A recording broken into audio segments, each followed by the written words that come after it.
Okie dokie, I believe we are all the way live. Hello and welcome to my graveyard. I'm your host of the evening, the Cemetery Man from Salem, Mass. Always taking names of kicking candy ass live in living color here with you on Grande's Graveyard. And here we are live in living color tonight, just 2 days away. Yes, 2 more days till Halloween itself, baby. It has been a very fun, spooky season. Hope everybody's doing well tonight. I'm chilling like a villain, and honestly, I couldn't really decide what I wanted to do for this show. I usually have a big spooky spooktacular. Last year, me and Brian went back to Ram Nation. I believe that might have been the last show we did at Ram Nation, where we actually picked names out of the pumpkin and talked about Halloween memories, Halloween candies. We read some scary stories to tell in the dark, and that's always fun. And I love doing stuff like that. But this year, I figured, it's considering COVID and considering I don't have a studio I could shoot in anymore, and considering I already did my Halloween 2020 picks, I figured why not just do like a fan commentary for a Halloween movie you love. I initially was also considering ranking the movies, but I was like, you know what? Nah, like let's do an awesome fan commentary, watch along one of my favorite Halloween sequels, and it's none other than the return of Michael Myers. I'm talking about Halloween 4. Yes, I still have this old ass double pack here, double feature of H4 and 5. Got this at a Walmart for about $5 years and years ago. Crazy stuff. We got a couple people already here. Arthur Bremer, what's going on, good brother? Dude, love the spooky season pumpkin. I love the spirit, man. And also my good buddy Neon Black Reviews. What's going on, my friend? How are you? Hope all is well tonight. I don't know if you got a pizza again because I was jealous of you last time. Low key, I was pretty jealous. I was like, damn, I want a pizza now. I had some Burger King tonight actually, so not as good as pizza, but I don't know. I enjoy me some BK. I got a fat cherry Coke here with extra ice. It's delicious, man. Yeah, so I figured I was like, dude, I got to get some kind of good grub so Neon Black Reviews can't rub his pizza in my face. AJ Zetro is in the heezy. Good evening to you, my friend. Oh, and not only did he add a pumpkin, yes, but he added the knife and the little ghost. That is pretty awesome, man. Spooky season has been a blast for me so far, and thank you all for barbecue tonight for Neon Black Reviews. Very, very cool. Once again, kind of jealous, but I did have a fat burger, so I'm pretty stoked about that. Biggest mass prick tees on the covers of 4 and 5. Dude, what's crazy is the 4, it literally looks like the original mask. And then it looks like the original house in the background. I was never positive as to like if that's copyright, if that's just, I don't know. And then the Halloween 5 poster, I think is great. I think that's badass to have the clown suit that he wore in the original on Danielle Harris, and then a knife almost, and then of course his face in the shadows. I think that's a badass poster. I'd love to get that someday. If I ever met Danielle Harris, I would love to have the one sheet of that for her to sign, because like why the hell not? I'm a big fan of her, man. She's really, really cool people, and I hope to someday meet her. But yeah, I figured why not do a fan commentary with, some of you that are watching along. I don't know if everybody will stay the entire time or whatever, but I just figured this would be a really fun show to do before spooky season starts. And I figured before I got into the flick, I have a very brief sort of Blu-ray DVD update, and I'm going to let you all know what I'll be watching on Halloween night itself. So that's really cool. I want to just let you all in. If you have movies planned for Halloween night that you're going to watch, please share in the comments. I'd love to discuss with y'all for a little bit. We can even discuss while we watch the film. But before I started, I figured I'd just do a little bit of an update here. I got in on this Criterion sale I think it was last Tuesday, that Criterion did a 50% off sale, and I nearly creamed my jeans at work. I was like, holy shit, I need to get home and buy Criterion Blues. And I'm not crazy with buying like crazy amounts of blues. Like I get my blues very sparingly, like maybe 2 at a time here, 3 at a time there. I got 2 at a time here, 50% off. But dude, to get these 2 movies on a pretty decent deal, you can't beat it. The first one, I actually watched this the other night, and I hadn't seen this in a long time. This is from 1970, I think 1973. It is Brian De Palma's Sisters, starring the legendary Margot Kidder. May she rest in peace. Also, Jennifer Salt, who's also in this film. I believe she went on to produce the American Horror series. Isn't that crazy? Like, you would never assume somebody like that. And man, I gotta say, this was a trippy ass fucking film to revisit. I hardly remembered this. But man, I thought it was fantastic upon rewatch.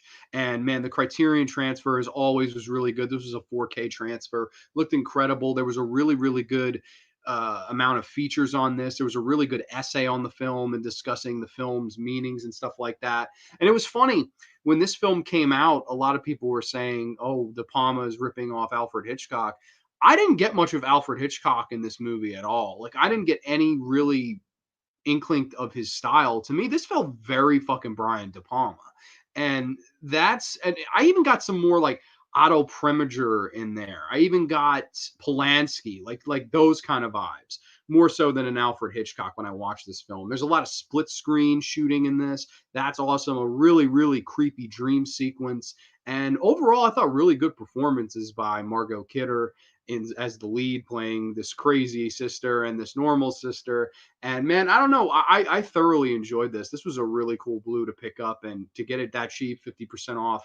I couldn't have beaten this, man. And this was excellent special features again. Like I said, highly recommend this one. This is not really a great October movie, but this is just a great movie in general. I highly recommend this one. And this other one, holy crap, man. This other one from 1977. It is directed by Nobushiko Obayashi, and I hope I'm pronouncing that right. It is none other than House. Oh yeah, this is still sealed. I haven't watched this one yet. Still have the Blu-ray sticker of approval here, and this is just one of the craziest, most insane instances of J horror and crazy haunted house movies that there ever was. I was thinking about watching this Halloween night, but I may even just open it up tomorrow. I really want to give this one a look because, man, first of all, I've never seen the film in high def, so I'd really like to watch this in HD. I'd like to see the features on this because I really don't know much about the backstory of this film, if there's that much to tell. But man, I would really was looking forward to getting this one because I'd wanted the Blu-ray for years, and I was just like, you know what, finally gonna pull the trigger, man. Criterion, these were the two I wanted. I also wanted Funny Games, but I was like, don't spoil yourself. There will always be another sale in the world. So I'll definitely get Funny Games, the Criterion of that on the rebound for sure. So I'm looking forward to that. Haven't seen Sisters, but Criterion usually does a great job with their blue releases. Dude, yeah, their blue releases are fantastic. I have Videodrome, their release of that. It's fucking it's a spectacle, man. James Woods is so great in that film. And the look of that, man, that transfer, whoever did that transfer, man, they did a wonderful job. Also have the transfer of Mulholland Drive, which I believe that was also a 4K transfer. Unfriggin' toppable, man. It is so goddamn amazing how what they can do with their blues and how good they can make them look and how hardcore they go in with the special features and whatnot, man. I think it's really good. Sometimes it comes out a little bit pricey, but at the end of the day, I think Criterion does a really good job with their stuff. The Soulless Trenchcoat and Easy, what's going on, good brother? Hope all is well with you. Arthur Bremer, what's going on, good brother? Hope all is well. I saw your pumpkin before the show started, man. Nothing like spooky season. God bless, man. So yeah, we got a bunch of y'all in the chat. I'm gonna start the movie here very soon, but I figured I'd mention at least two movies that I'm gonna watch on Halloween night, if you will.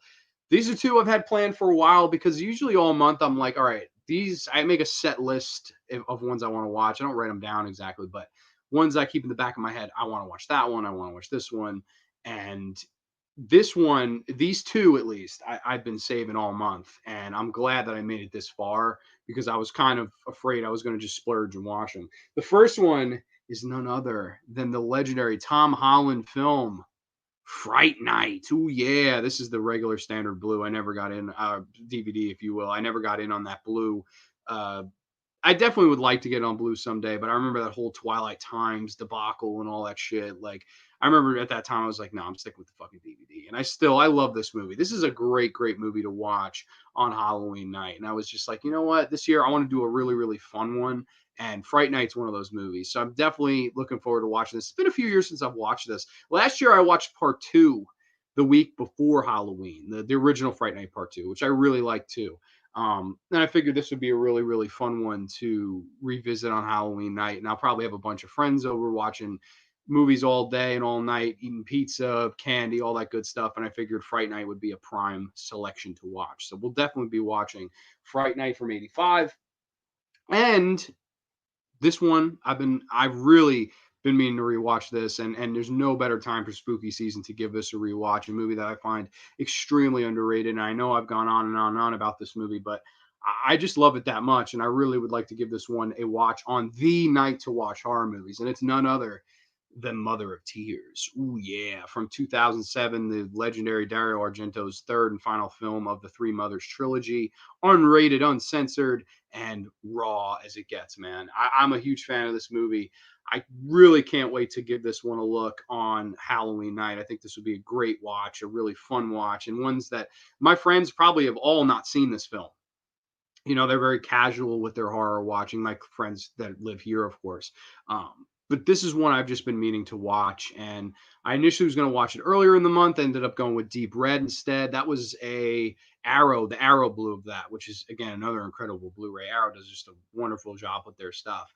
But yeah, this one, Mother of Tears, I really want to watch this on Halloween night. So these are going to be the two that I definitely watch. I'll probably be more in there too. I don't know, but these are two. These are locked in, cemented, and I will be giving these a go Halloween night.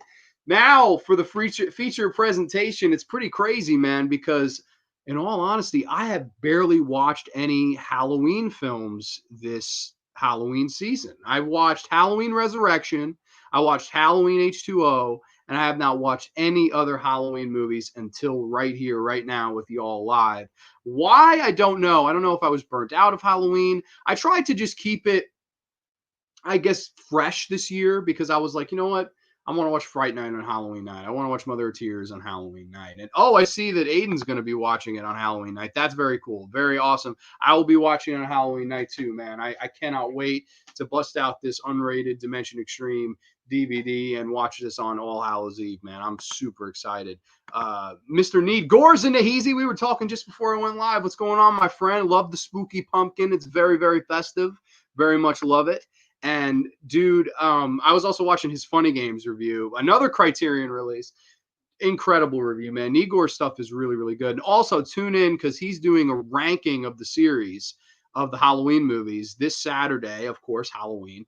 And I'm really looking forward to see where he puts, especially the movie I'm talking about tonight, because that's one of the only reviews he did of this Halloween season that I did miss. So I really am looking forward to that review. And he did a excellent review of Halloween 2018 a couple days ago. He just was so thorough, really, really, really good review.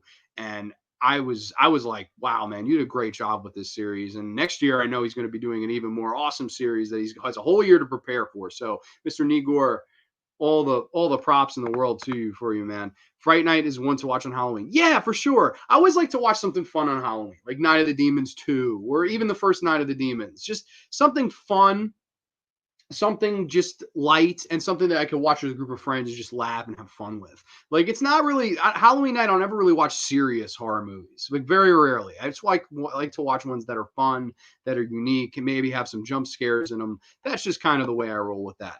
The rank will annoy all of you, dude. That's the beauty of ranking, though. You're always going to piss off somebody because it's never going to be exactly the same as somebody else's.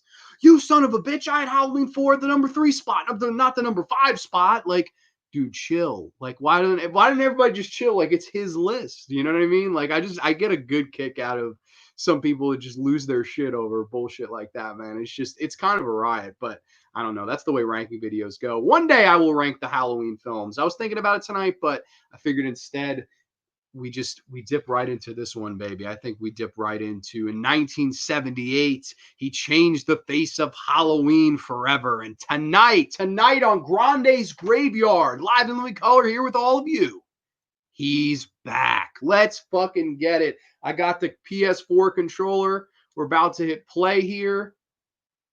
And I just hit play. Okay, so we're getting right into this son of a bitch. It's October 30th, 1988 now, everybody. So hold on to your butts, to quote the legendary Sam Jackson. Oh, man, I absolutely freaking love this fall opening here. Donald Pleasance getting top billing. Gotta love that. Oh, Ryan's in the Heezy. Yeah, Ryan was originally going to join me, but unfortunately he couldn't get a camera or whatever to join me. So it is what it is. It happens. My rank of the Romero Dead series is controversial. Dude, that always happens, man. It really does always happen. It's just, I don't know. People think I'm crazy for saying Land of the Dead is the weakest, but I mean, it's what it is. But yeah, man, this opening right here, oh man, it's so good. That old school orange text and then just shots of the fall of Haddonfield. It's just so fucking good. And I believe this is the only one of the only Halloween films that doesn't open up with the score, like the classic Halloween score. It's just kind of somber, you know. And just get these great fall shots, which even in standard def, because I have the regular DVD of this still looks like great. It really does. I'd have to check the blue of this out, man. I don't know if I've ever watched the Blu-ray of this. I've seen the movie in high def, but never on blue. This is an incredible movie, though. The ambulance is coming to transfer Michael. You think they'd fucking learn by transferring motherfucker on October 30th, but I mean, it is what it is. Everyone's rank is going to be controversial. Exactly. Everybody's ranking is always going to be controversial. You're always going to piss some mark off. Like to me, like when I watch somebody's ranking, I'm always like, dude, great list. Like that's their personal list. So I don't see how you can complain about somebody else's list. If you don't like their list, go make your own list. Like I don't get like people just like, fuck you, you don't know shit. Like I put Friday the 13th Part 4 and 5 at the top two spots when I ranked the Friday movies, and people were like, dude, you're on crack. Like, I mean, whatever. Is what it is. Now, Lone Land of the Dead is one I rarely go back to. Yeah, nah, I don't like Land of the Dead. Never did. Just don't care for that film. Oh, he's seen Pad Pagiani horror. I don't even know what that says. Yeah, all rankings are fun. Totally. Low key.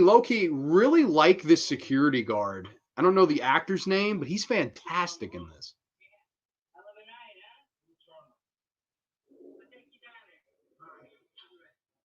He's creepy looking kind of guy, and it's oh my god, dude, he just creeps me out. Reminds me of this old baseball coach I used to have. They look exactly the same. Never look them in the faces. Never. I love that. It's fucking.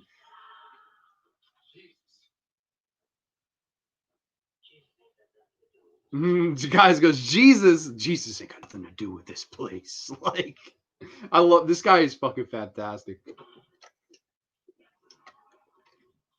and I do like that he gives the whole exposition of what happened in the first two movies and completely ignoring the third movie, of course, which it is what it is. I love the third movie though.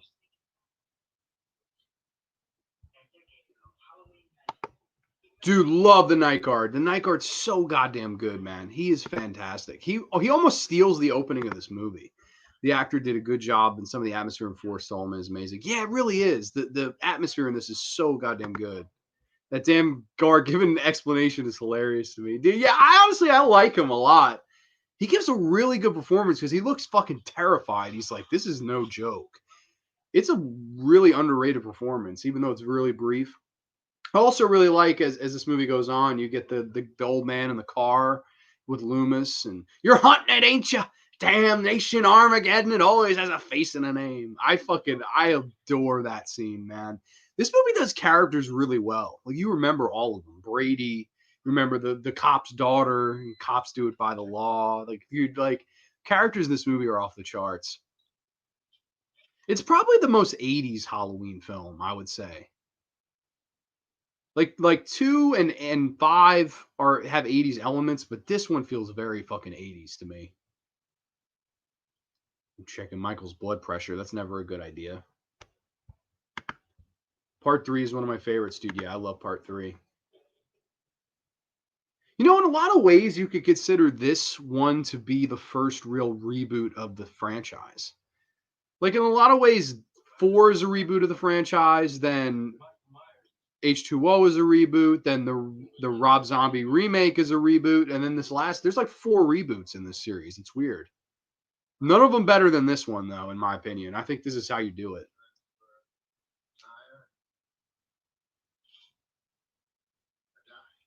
And I love all this dude who's like playing the other doctor. He's the Russian minister from Rocky Four. I always thought that was pretty funny to see him in this movie.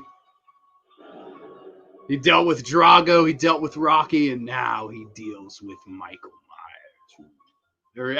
I don't know. It's fucking fun, man. What do y'all think of the score of Halloween 4? I will be honest, it's not one of my favorite scores of the franchise. It's a little bit I don't know how to explain this. It's almost upbeat. It's like it's not like creepy like Halloween 1, 2. It's a little bit up tempo for me. I don't hate it, but it's definitely just one of my least. I think I like it a little bit more than like H2O score, but it still works in its own way, I guess. I don't know. I'd like to hear what y'all have to think about the H4 score. Rhymed, yeah. I have a theory that the preacher is the same preacher from Salem's Lot book. I know it's not true, but fan headcanon. Dude, that's why I love, and especially I know you were telling me back in the Blair Witch episode that you always felt that maybe Josh and Mike were fucking with Heather. Isn't that like I think that's really creative. You have a creative mind for the genre, man. And also, Soulless Trenchcoat did an amazing video. I think it was on Sunday. Forgive me if I'm wrong, but you were counting down horror movies you love. That was a really, really good stream. Go check out his channel for sure too. Oh, Michael's got his thumb in this poor ambulance man's head. Oh shit. I don't know why that kill gets me, man. That's such a fucking good kill.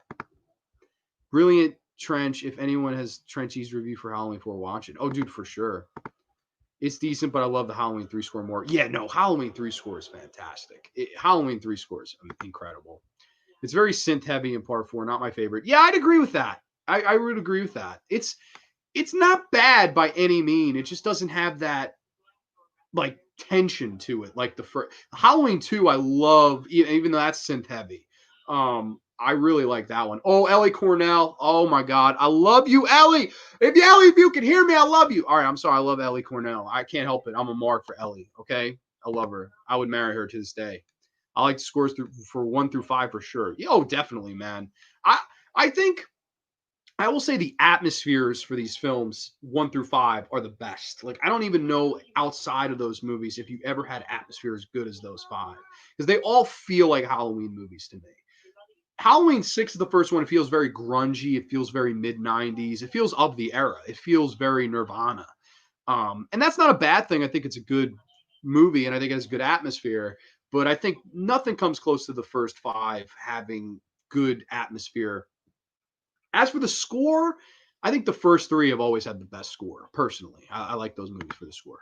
Dude, anytime, man. Your videos are really awesome. I've been meaning to watch some retro stuff from you. I've been watching retro stuff from Corey's channel, and it's funny. Like I've said to him today, I was like, "The Legend Killer," and he was like, "Oh, you friggin'," he was like, "You're watching old school reviews of me."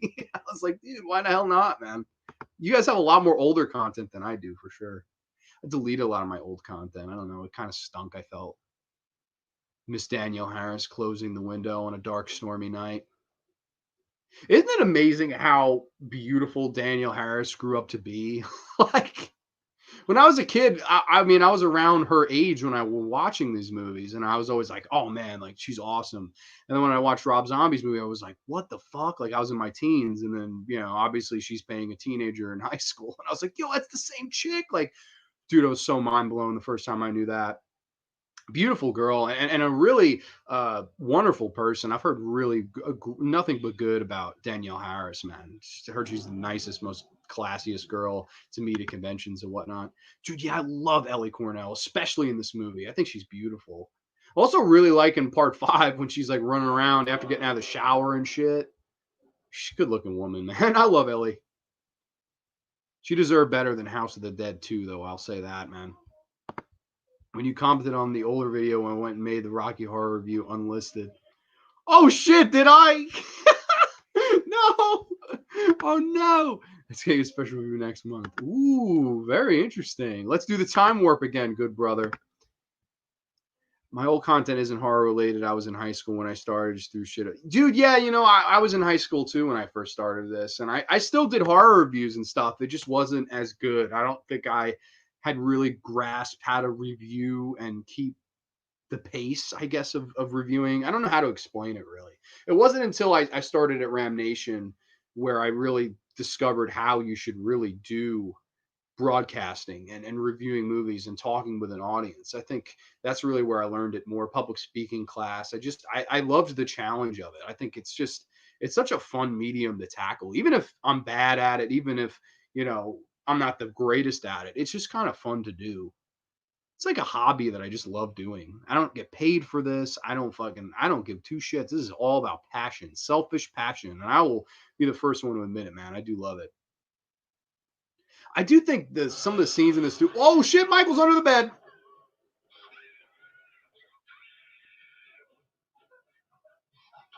Open the door. All Michael teleporting. Love the lightning strobes, man. These are incredible. Oh, there he is. Dude, you imagine having a nightmare like that, though? Like, that is just terrifying. Don't private any of them, Trench. I still got to go watch them all. There's House of the Dead 2. Yeah, there is, unfortunately, a House of the Dead 2. And, of course, Ellie Cornell is in it. Yeah, for sure. Yeah, we didn't have balance. We just wanted to gush rant about movies. Yeah, no, that's exactly what it is when you first start. There's really no happy medium. It's just complete. I just want to get shit off my chest because you have so much emotion and raw emotion that's just bottled up because you don't let it out every week. So then it just comes out in all different directions and whatnot. So it's really hard to kind of get a main point out of it. I know exactly what you mean. It took me a long time. I thought I sucked at it for years. I maybe still do. I don't really know, but I don't know. I enjoy doing it for sure. That thumb kill is fun. You do for real. Oh, and here's the Carruthers family breakfast. The guy got his tie in the coffee. Much more effective than getting your peanut butter and penis, or your penis. Yeah, your peanut butter on your penis. Yeah, definitely better than that.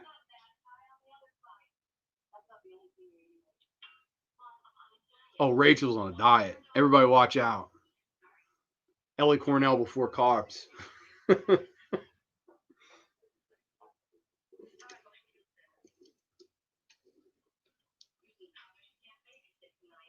Uh-oh, she can't babysit tonight.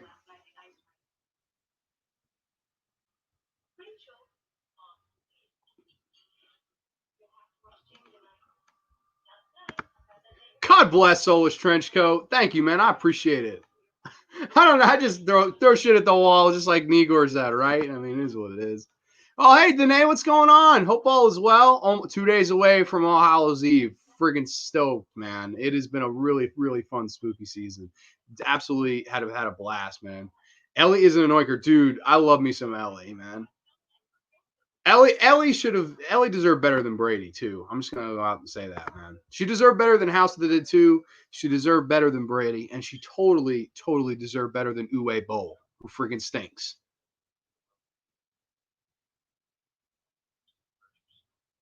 In a lot of ways, I almost wish when they did that new Halloween movie that they would have brought Ellie Cornell and Danielle Harris back as the Judy Greer and Annie Matichak roles. I think that would have been really cool to see, like those three, because they're the main three girls of the series that could kick Michael's ass. And like that would have been really cool to see if you really want to do fan service, as they call it. But I guess they wanted to get away from this movie in Halloween 2. Why, I'll never know. I would never get away from this movie. If anything, I think this movie is a far better reboot than any reboot they ever did. Where do you go without Jamie Lee Curtis? You put the entire series on the shoulders of an 8-year-old girl, and she hit it out of the park. I think it's absolutely incredible. It's kind of a underrated feat for sure. It's not easy to accomplish. She deserved better than Halloween 5. Yeah, she did. I agree with that. I don't hate Halloween 5 like most people, but I definitely think that character deserved to at least survive till the end. That Tina character stunk. We could blame Mr. Nicotero for that. He was dating the actress Wendy Kaplan. Oh, here's Loomis. Why wasn't I notified? Evil on 2 legs. You let them take it out of here.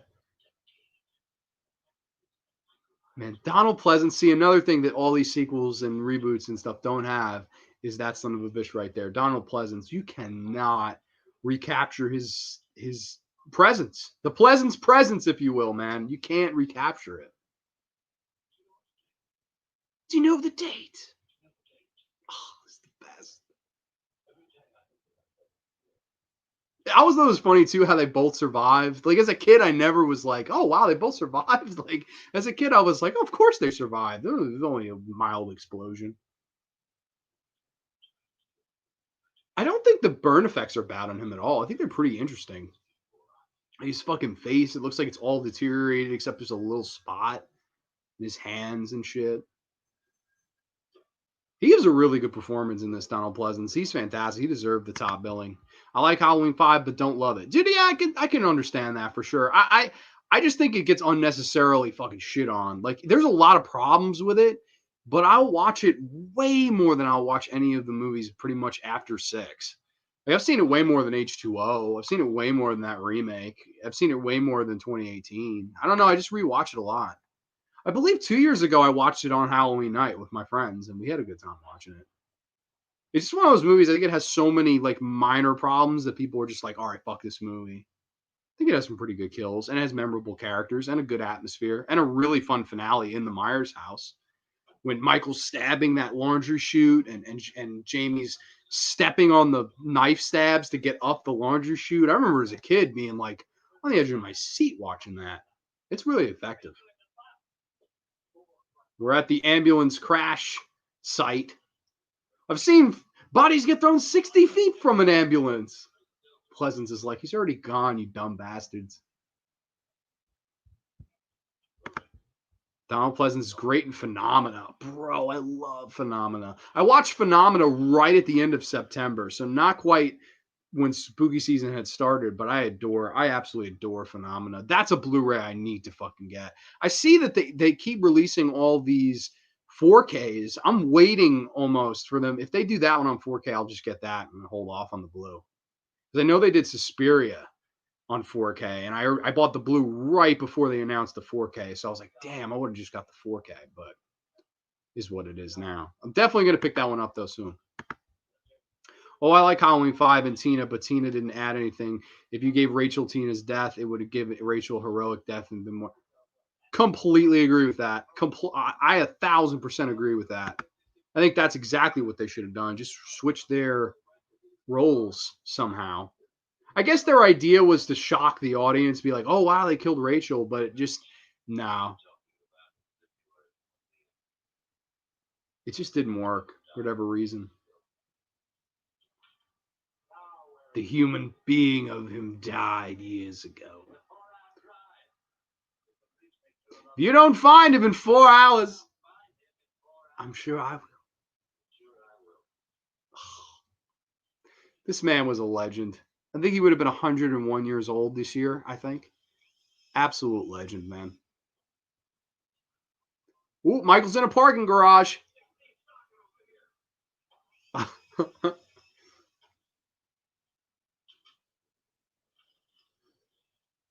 Ooh, this is not going to end well. Oh, right to the stomach.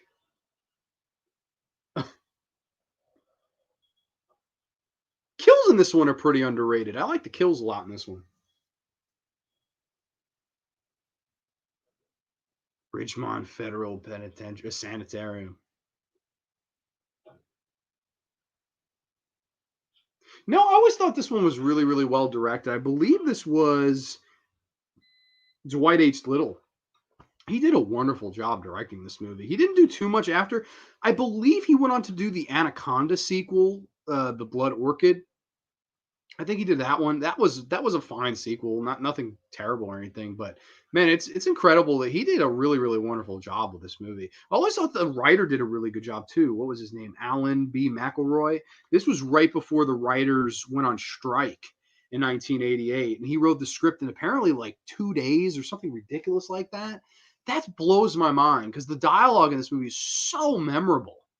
The characters are so memorable. Like, how do you write this movie in 2 days? This is a great fucking movie. And maybe that's why it works in the long run. Maybe because it's so goddamn simple. There's really not much else to it. It's not overthought at all. It's just kind of there. It just kind of goes for it. And I appreciate that about Halloween 4. If you kill a main character, have some class. I liked Annie's death in RZH2. Rachel dying was weak ass. Scissors kill was gay. Yeah. Yeah, no, I didn't like that scissors kill either. I don't like that kill.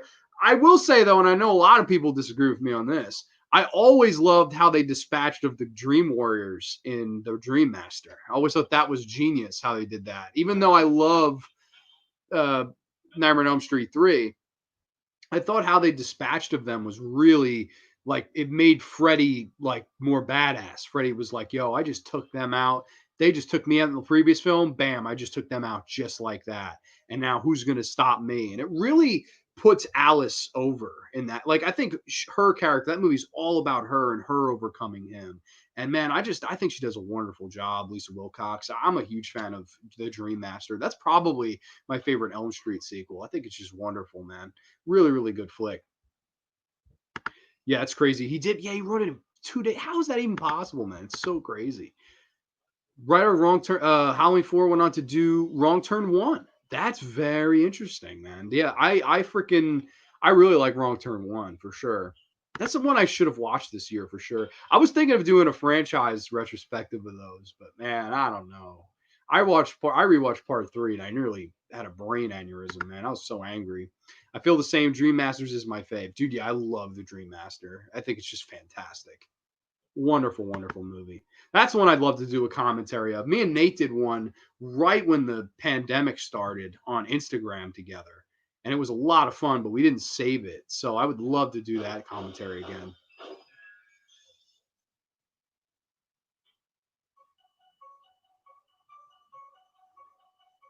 Dream Master is my favorite Elm Street sequel. Yeah, dude. I love it's my favorite sequel of a bunch too. That one, the first 4 of those are all fantastic in my opinion. But Dream Master, there's just something about it I love. I just think it's just so well done. It's so 80s, man. Look at us agreed on Nightmare on Elm Street and shit, dude. Of course. Oh, there's Michael riding a freaking tow truck. Another explosion. Loomis about to take a dive. Oh, crazy bump over the barrels. Props to the stuntman. Stuntman Mike. Whoa.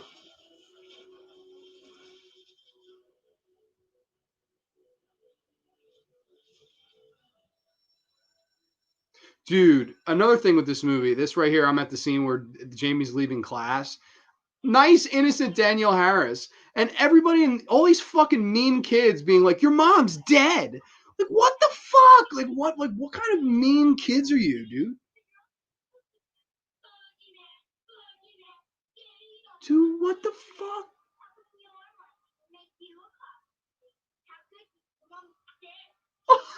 Oh my god.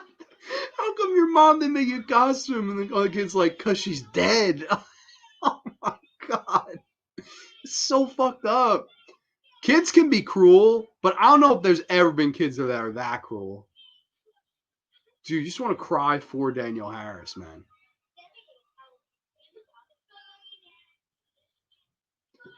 This makes me miss going to school, like back in the day when you dress up for Halloween in school, man. It's the fucking best. Fucking have a party and whatnot, and fucking. We used to listen to the audiobooks of scary stories to tell in the dark on like these old school like cassettes. It was so fucking sick, man. Whoever did the audiobook of that, the guy's voice, guy's in heaven right now. Like I don't know, the guy was so amazing at it. He just did the creepiest ass voice. Now, correct me if I'm wrong. Anybody that knows this, um, this is the scene where she's in the car with Rachel and the other girl driving. Someone told me last time I watched this, I fucking forget that like this girl is somebody from the original movies. Like, is this Lindsay? Is this like I forget? Somebody told me that the girl driving the car with Rachel and Danielle Harris is that she's somebody from the original. I don't know if that's true. I have no fucking clue. Like somebody said, oh, her name's Lindsay. It's Lindsay from the original. If that's the fact, that's fucking crazy. But I don't know. I don't know if that's true.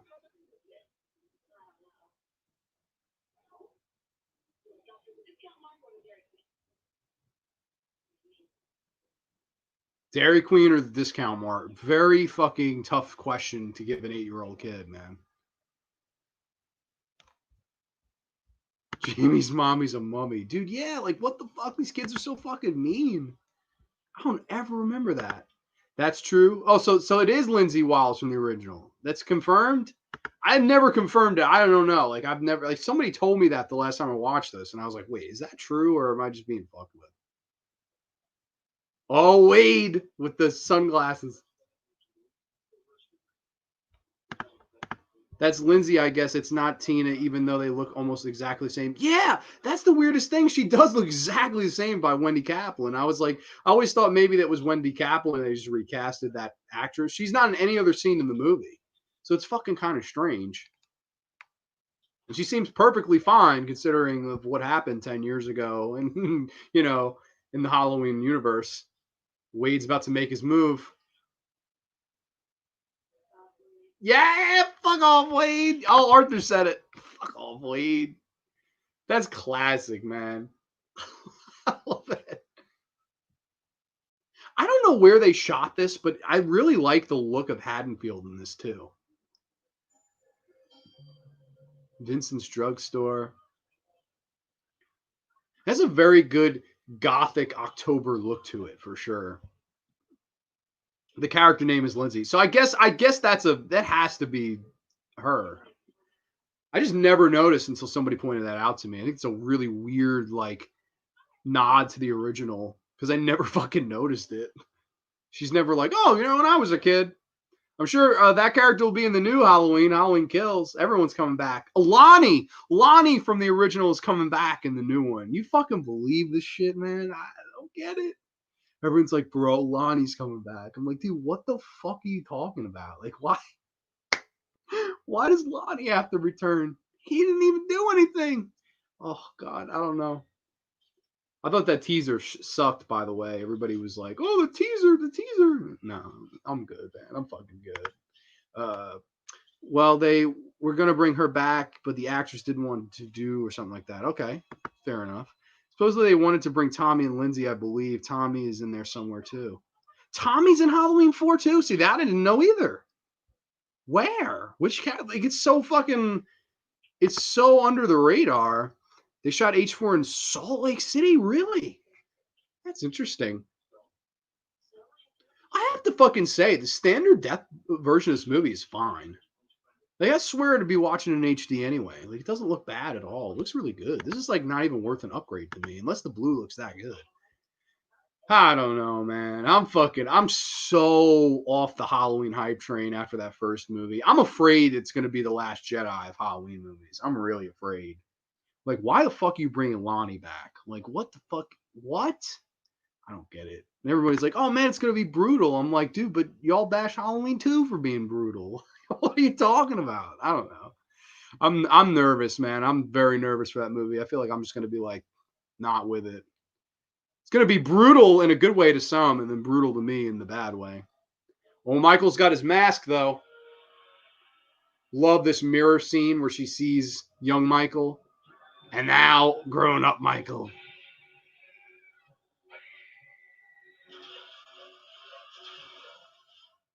Really good tension builder there. It was the nightmare, man. Really good stuff. The only Halloweens I have on blue, the OG 2018 and Part 5, ironically. Oh, really? That's cool. You know what's crazy? I own almost all of them on DVD. I don't think I only had the blue of H2. I think that's the only Halloween movie I have on Blu-ray. I think. I watched this piece of shit the other night. This entertaining piece of shit, I should say, with the legendary Busta Rhymes. I watched this the other night. Fucking that movie. Oh my god. Yeah, I have the OG part two. I had that. I have the Universal OG part two with the Terror in the Isles documentary. It's a really good looking Blu-ray. I actually saw the original Halloween part two last October in the theater on 35 millimeter. One of the coolest nights I ever had in the movie theater, man. I miss going to the movies. I don't have Resurrection at all. I need to get it. Believe it or not, the blue I believe is out of print. You can only get the blue in the set. Like I don't think you could buy it individually for some reason. It goes for stupid money. Always loved this shot of Loomis with the smoke or all the dust around him and behind him, and this car of the old man comes to pick him up. You're a pilgrim. I ain't got till Judgment Day. Oh, the license plate says Amen. Oh, I love this guy.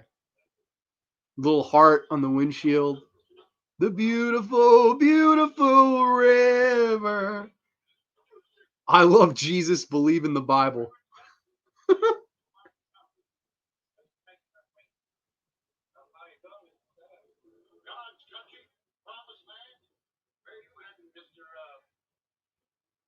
Mr. Sayer.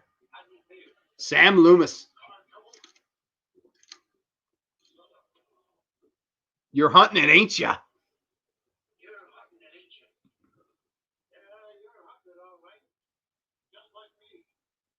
Just like me.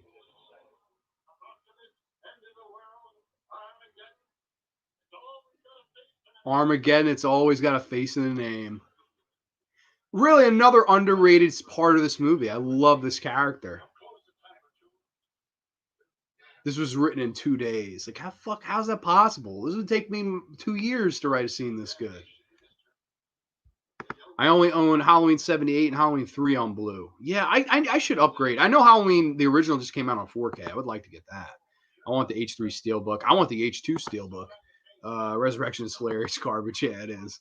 Busta Rhymes is a karate man. Karate man bleeds on the inside. Dude, for real. I have the H3 Steelbook alongside the Shout Factory poster. Fucking A. I used to have the triple feature. Oh, wow. That's crazy. I'll buy that for $1.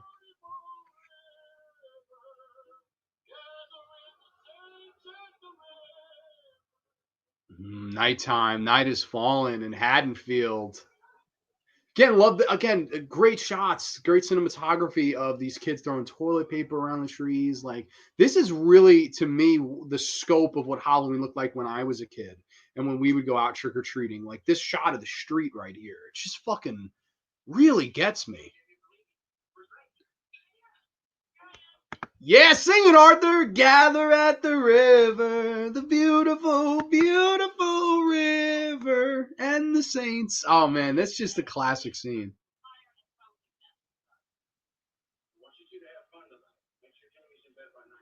Also, think that as much as I love Halloween 2, the original Halloween 2, and as great as that movie is, it's probably my favorite of all of them. This one, I think, comes the closest to recapturing the atmosphere that the original movie has. Like, they both have that blue tint look to it. This one feels the most reminiscent of Carpenter's movie, in my opinion. I could be alone in that. There are probably people that were like, dude, you're nuts. And I do know that Carpenter directed Second Unit on Halloween 2 and went back and did the death scenes. He filmed a lot of the death scenes in that film. But I dare say, looking wise, this movie came the closest. I don't know how. I don't know if the cinematographer was a friend of Dean Cundey. I don't know if he just completely copied Dean Cundey, but this movie has the scope of the original film to me. I always thought that was a beautiful thing about it. The clown costume, amazing. Like, that's just coming full circle.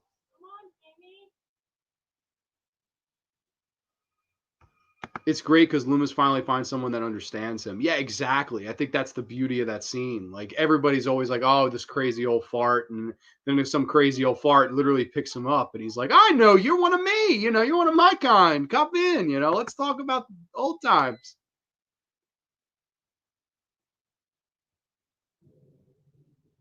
Oh, Michael's broken into the house, and I believe he finds the picture of Jamie Lee on the set of the original Halloween. He's like, "Oh, is this Laurie?" I believe this picture that was taken on the set of the original Halloween, if I'm not mistaken. I could be wrong, though. I don't know.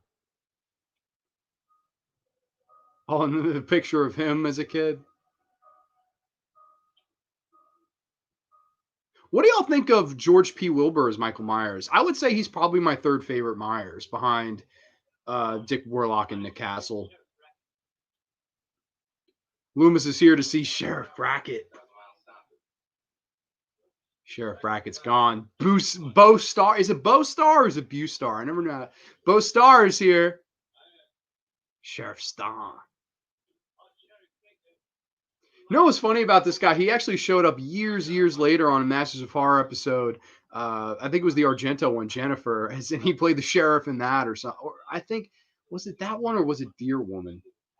I forget. It might have been Deer Woman. He's in one of those where he's the sheriff in that. And I was like, yo, it's Bo Star.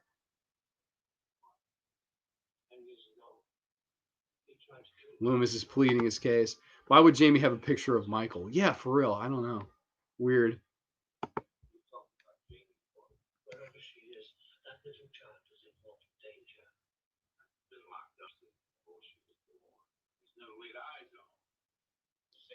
6 bodies, Sheriff. That is what I've seen between here and Ridgemont.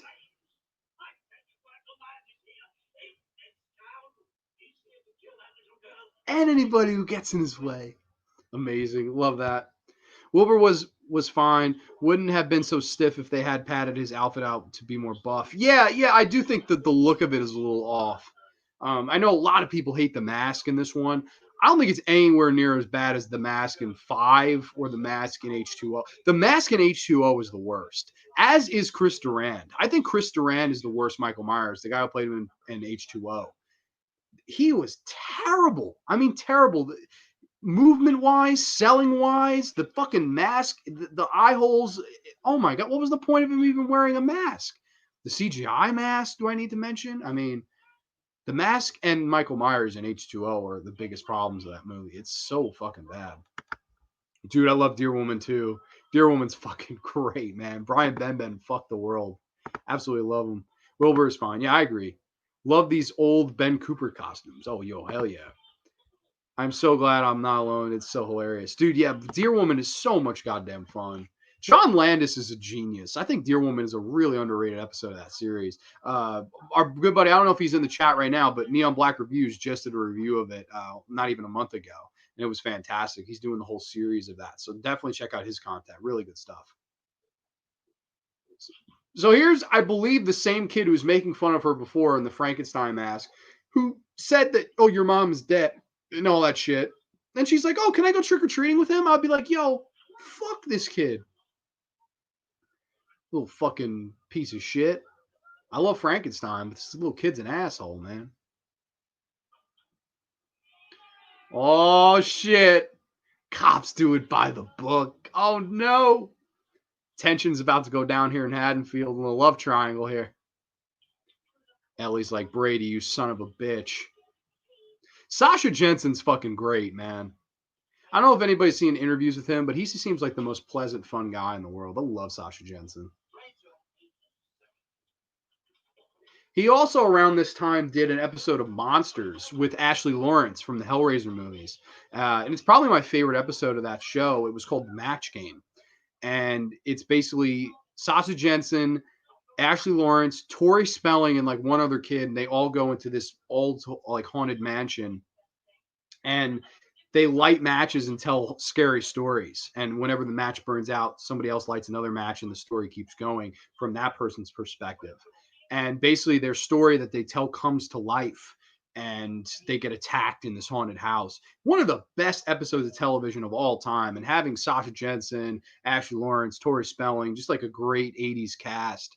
I thought that was a great episode, man. Monsters is a great show. And I always loved that episode. That was probably my favorite one. It was like the spin-off series from Tales from the Dark Side. Well, he's lost Jamie. Let the tension build. If he was in a coma all that time, why is he as big as a linebacker? Dude, that's a good question. I don't know, man. Michael is immortal. I love the one guy. He's like, his muscles, even if he was conscious, his muscles would be completely useless. And I'm like, bro, he kind of squashes Brady's head like a grape. Like, I don't know if that son of a bitch realized Michael Myers ain't like the rest. Now, here's something about this movie that I've always been kind of in between on. As a kid, I thought it was great. Nowadays, it can come off a little cheesy. Is all these like hick people in the bar, and they pretty much become the law enforcement in this movie. Like, it's almost unneeded, but at the same time, I like it. Like, I don't know if it would work in any other Halloween film but this one. I don't know. What do y'all? What I'll take a survey of the room here. What do y'all think? Do you think these like hick hillbillies they go off to hunt Michael Myers? Are they good? Are they needed? Or were they completely just taking away from this movie? Because I could see both sides of that argument. I really could. They don't add or take much away to me. I love in the end when Michael's picking them off like on the car. That's crazy. But the rest of it, like where they shoot this other guy because they thought it was Michael, like I don't know. I don't know if it had to be. Is what it is.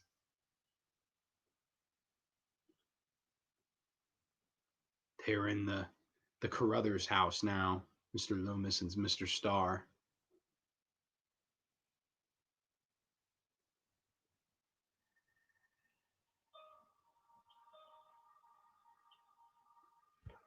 Aiden likes the Hillbillies. Yeah, I kind of like them too. Like, the kid in me loves them. Okay, like I remember the first time I watched this movie, I was like, "Yo, long live these fucking hillbillies shooting Michael Myers and shit." That was kind of funny. Oh, Michael killed the dog. Why'd you kill the dog, Michael? Come on. Guess it's better than when he eats the dog in Halloween, Rob Zombie's Halloween 2, right? He was on a low carb hobo diet in that one. H4 wouldn't be the same with the gun wielding. Okay, see, yeah. We've taken. I'm glad we took the poll of the room here because it seems like they're liked. Oh, it's Bucky. Oh, Bucky freaking Dent. Why is this character so iconic? I think it has to be just because of the hat. This is Bucky. Like, oh,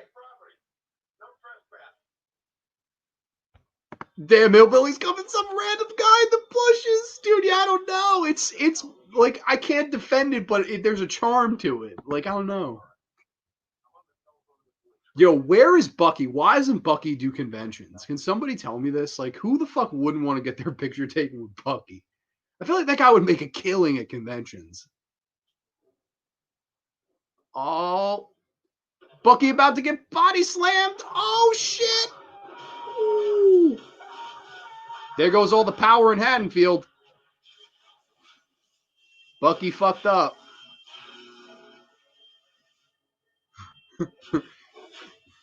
Bucky. Holy shit. Dude, Bucky got fucking gorilla press slammed into the fucking electrical alternator.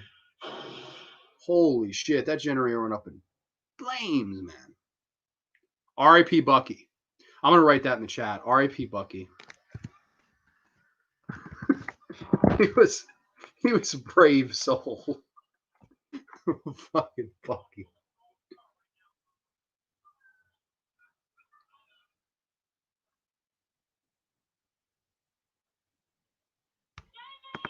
Totally love the blackout. Yeah, it does add an extra little bit because everyone's in trouble and nobody can see where Michael's going to be next. It does add a little bit more. That's definitely an occasion where adding something more helped it, as opposed to going with less and less. Like there are some sequels that'll try to be as subdued as the OG, whereas this one, I think I like that aspect of it too. Again, underrated. I also really like the scene that's coming up here where you have the Michael's like four corners. That's how I always call it, the four corners Michael, where they see multiple Myers. I remember when I originally saw, I don't know if it was the trailer or just the clip, I remember being like, wait a minute, has he multiplied? As a kid, I didn't know that it was going to be a gag where, oh, it was just kids or whatever. I remember being like, what the fuck? Like, I remember that played with me until I found out what it was. But I thought it was really scary when I first saw that for some reason. They tried to get him for a convention, but he said, don't try that Halloween shit with him. Ah, I love it. Oh my God. Bucky, where are you? Dude, Bucky probably make fucking crazy money in photo ops. Just put that fucking hat on him, dude. Every fucking Halloween fan would pay. I would fucking do it. I love him, man. And I think photo ops are ridiculously overpriced, but man, who wants it? I want their picture with Bucky, man. R.I.P. Bucky for sure. Dude, yeah, Bucky is the man. I should have done Bucky down here for my name. Ooh, Michael in the Mist. Or is it Michael? Is it one of the imposters? Hey, is everyone subscribed to Evil Stevel? Dude, yeah, we gotta everyone subscribe to Evil Stevel. He's the fucking man. I just did after your post today, Core. Oh, sweet, okay. Evil Stevel getting some press. Oh, Ellie's running away.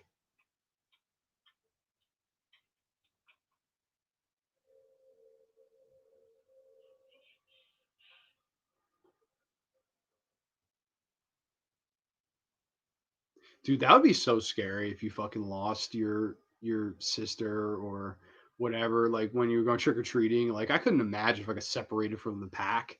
It was on my own. It's never happened to me when I was a kid, but it's terrifying.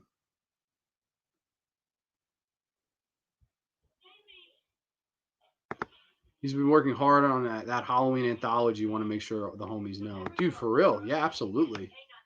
Long live Evil Stevel, man. Oh, the Carruthers sisters have reunited. And here comes Mr. Loomis and Star.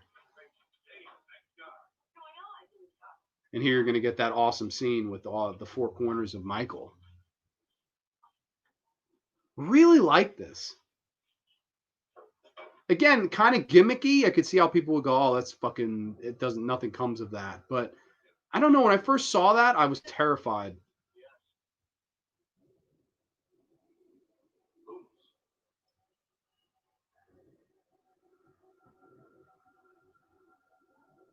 The four corners of Myers.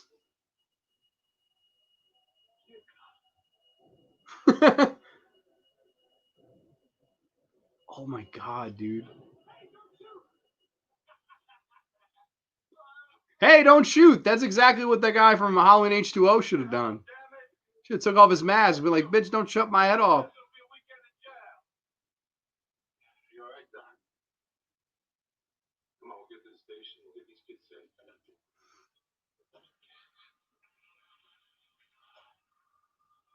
And then as they pull away, we see the real shape himself was right behind them the whole time. That's classic Michael Myers. To me, that's knowing the source material. We saw this, and this. We saw all the imposters, but the real one, he was right behind you the whole time. Incredible. I like that scene a lot. Michael's cleaned house in the police station. See, this is one instance of off-screen kills that I actually like. Because there's no way you could have fucking shot a rampage scene of him killing everybody in the fucking police station. Like, just probably for budgetary, restraints. And that would have been tough to film, man. I don't know. But it's more effective this way, honestly. And that's crazy for me to say because I'm not a fan of off-screen kills. But this instance, I like it. If this was part 2, Loomis, those Foxmeyers would be toast. Dude, they'd literally be toast. They'd be rammed into a car and set on fire like old Ben Tramer. Love that, man. Have you seen the Maniac Cop trilogy? Hell yeah, I've seen the Maniac Cop trilogy. Really like the first 2. The third one, not a big fan of the third one. Badge of Silence is pretty boring. R.I.P. Ben Tramer, dude, for real. Yeah, total great aftermath. I love that. All the hillbillies are here. You haven't got a police force. Poor Ben. Dude, Ben, all Ben was trying to do was get his dick sucked by the final girl, and instead he got ran into a fucking car out of nowhere by a fucking cop, nonetheless, man. Probably the only victim in that movie that wasn't killed by Michael Myers. It's so sick.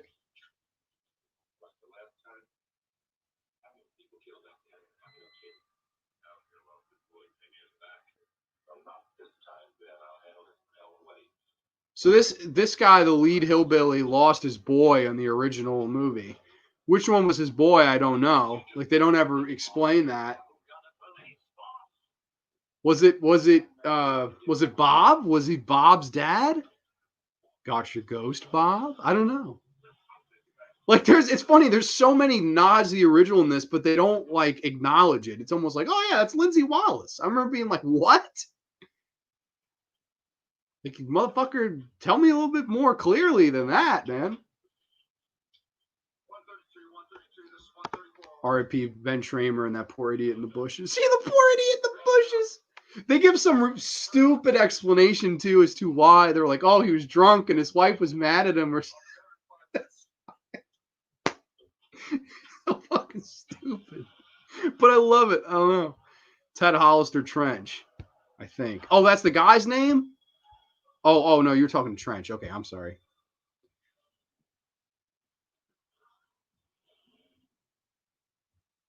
Dude, also this deputy cop, when Michael's in the back seat, to this day, I always check the back seat.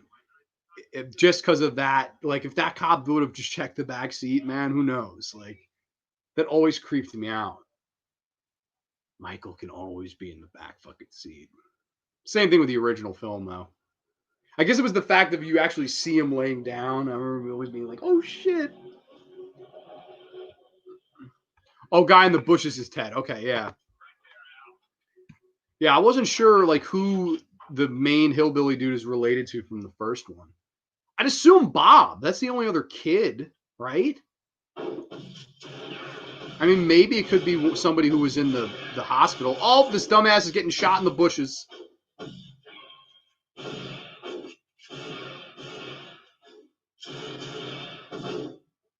I'm John Grande, and you're watching Rednecks.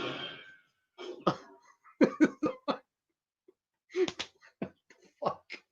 Nobody even saw or heard anything. They just started shooting. I saw him over here. Why is this so funny? What the fuck?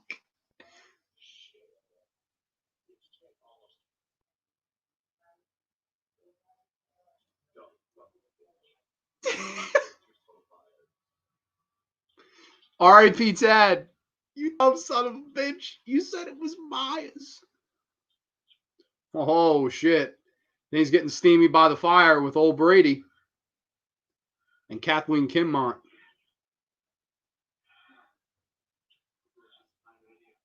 Again, another like weird, but it's a really good shot. Like,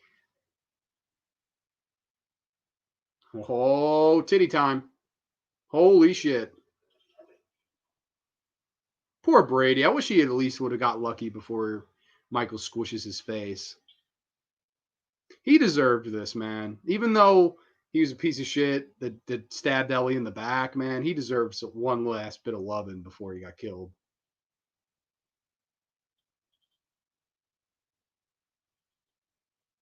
Whoop. I watched it was a really fun, I don't know if it was the interview or making of or whatever, where it was Sasha, Kathleen Kinmont, and Danielle Harris on the panel, and they were all talking about this movie, and it was really entertaining. Like Kathleen Kinmont was really funny.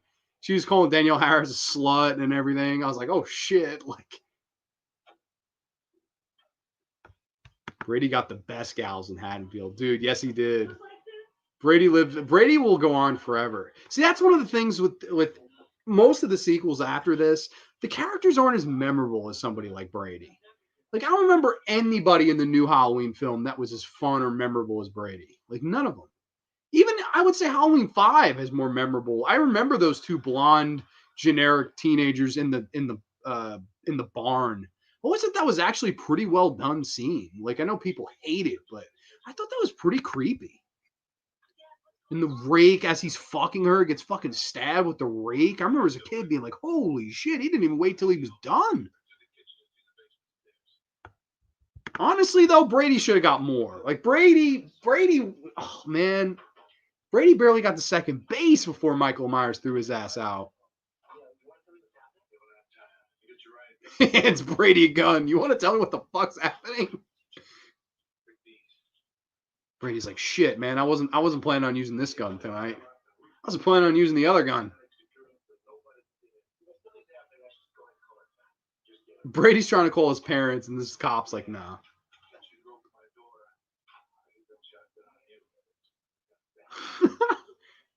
Yo.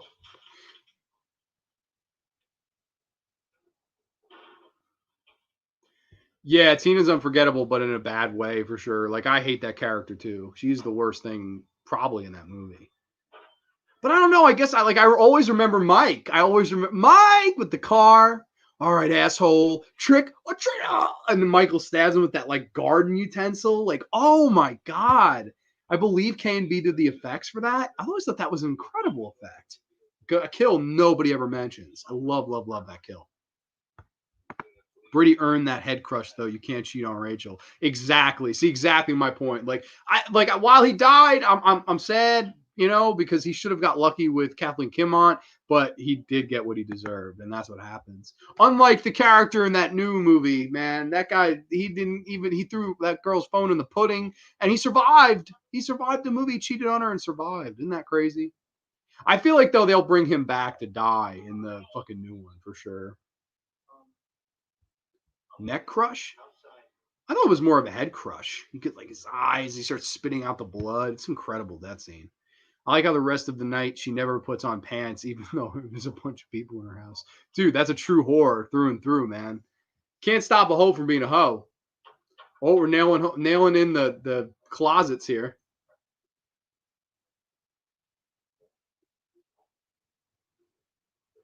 See, this is how you, again, too, like the same thing with the original, whereas the second one makes the hospital really scary and atmospheric, and the first one makes the house. This one goes back to the formula using the house. Like, let's use just a normal, regular house again. And somehow it works. It's really fucking scary. And then in the fifth one, they use the Myers house, which again is really, really scary. And then part six, they go back to the hospital. So interesting. I like this setting. I think it works a lot better than like H2O with that campus. That I never liked that campus setting at all. I never really didn't do much for me. No pants. Gotta love it. All right, I'll see you later, Dad. I would be like, bitch, put your pants on. Dude, I hope they kill that boyfriend in the new one. Yeah, they'll have to. I feel like a lot of people bitched about that. I also feel like they'll bring back that little kid who was being babysat. I forget the character's name. They'll definitely bring him back. They're bringing back fucking Lonnie. Who the hell aren't they going to bring back? I think that's fucking crazy. They're actually like, I thought that was a joke when I heard it. So I was like, no, he's going to be in it. I was like, okay. Brady's in the attic.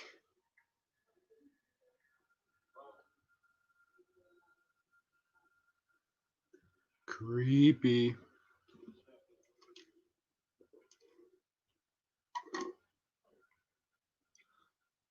Slowly, the door opens behind him, and it's nothing.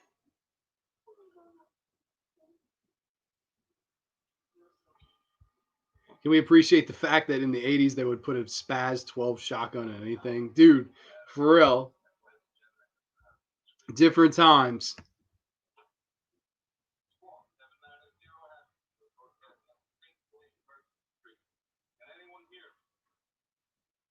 They've gone to the broadcasting through the radio transmitter because all the entire police force of Haddonfield got wiped out.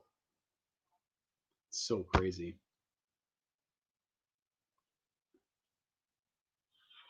Another thing I always liked this rocking chair scene.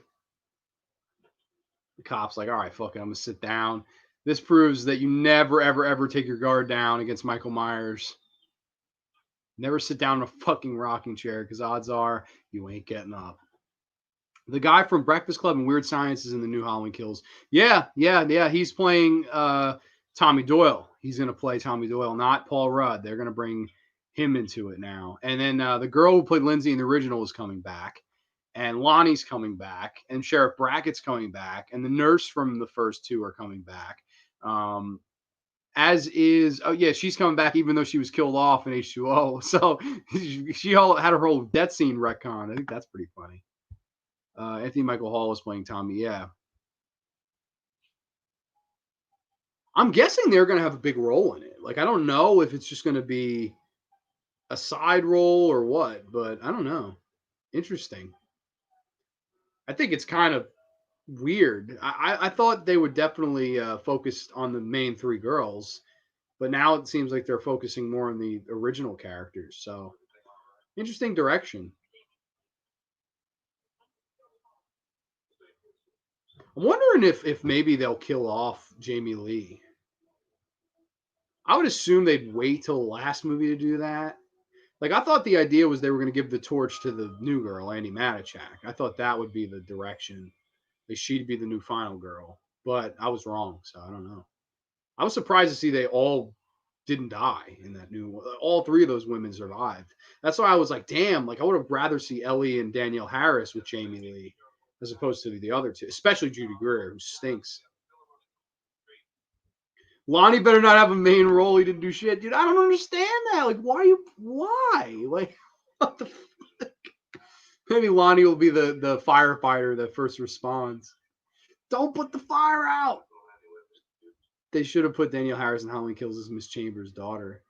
I think it just would have been fine to have her be the granddaughter. She could still fucking pass. She still looks great, man. Danielle Harris is still gorgeous, and she's shorter, so it would have worked fine.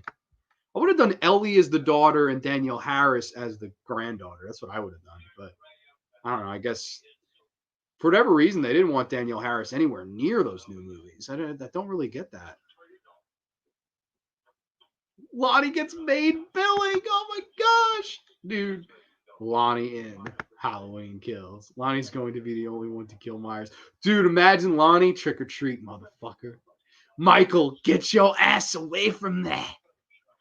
They'll do like a whole flashback where Lonnie's like, dude, I remember that night where Loomis. No, where Michael told me to get away from his house. And we'll be like, the audience will be like, that was Loomis. I'll be like, I'll just be sitting in the theater going, I have very low expectations for that movie. Oh, Ellie and Kathleen Kimmott getting petty with one another. Gotta love it. I think Laurie will get stabbed up and pass away in Halloween Ends. I think Judy Greer will die in Halloween Kills, and Allie will kill Michael in the end, or so we think. Yeah, I think it has to end with the Andy Manichak character killing him. I think that's where it ends. But I don't know. The Judy Greer character is useless. Like, they need to get rid of her. I would just write her off. Like, I wouldn't even have her be in the. I hated that character. My mom trained me to be tough. Feel bad for. I'm like, yo, bitch. No, I felt bad for Josh Hartnett. All right, that's who I felt bad for in this series. Not for your dumb ass. She stinks, man. With Tommy, and Tommy will be like the father figure to Allie if they ever did a sequel. Where's Lonnie play into this though? Like, where's Lonnie gonna be? Lonnie's gonna be the guy doing kung fu, and then Bus is gonna make an appearance. Danielle could still play Jamie, just maybe Laurie had her first, but couldn't keep her because of guilt, or their new relationship fell through with another guy, and she takes her custody. Okay, interesting. Corey's been thinking hard on this. Yeah, I haven't thought about it at all. I thought it was going to be a one-off. That new movie, I really did. I was thinking, all right, one-off. Nowhere to really go from here. And then it did so well, they were like, fuck it, we'll do two more. They didn't think long enough about the titles. I hate those titles. Halloween Kills, Halloween Ends? What? Halloween Kills is a lame title. Halloween Kills itself.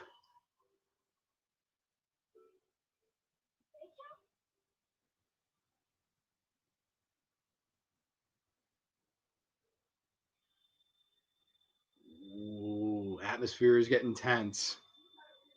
Michael could best very well be in the room.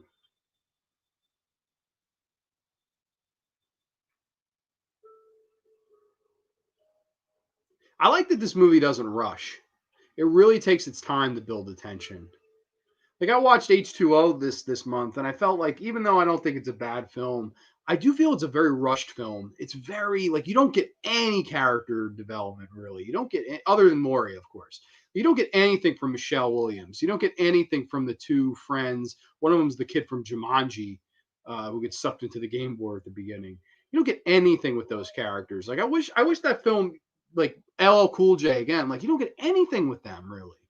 I feel like it deserved a little bit more padding. It's one of those movies that takes all the fat out and then some. I think it's like barely 80 minutes long. It's not even a really long film.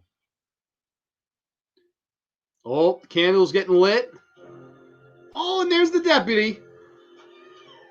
And Michael's getting up out of the rocking chair. Shotgun in hand.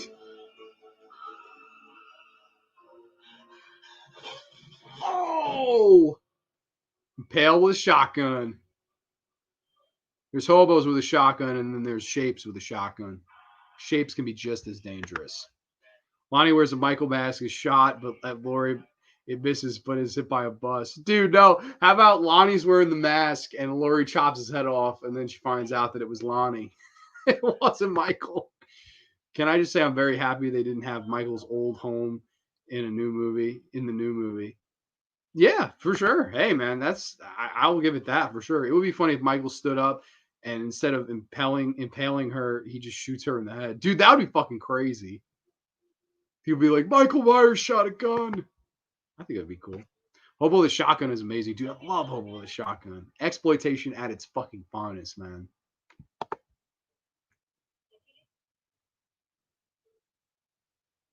Ellie heard the commotion. She's checking out the scene. Oh, there's the deputy. Oh, shit. I almost wish they'd made Ellie into a Scream Queen. Like, I wish she did more horror movies, like, directly after this. Really underutilized actress, man. She didn't get enough roles. You know, Jodie Olin Keefe plays one of the friends chicks from Prison Break, and she's all that.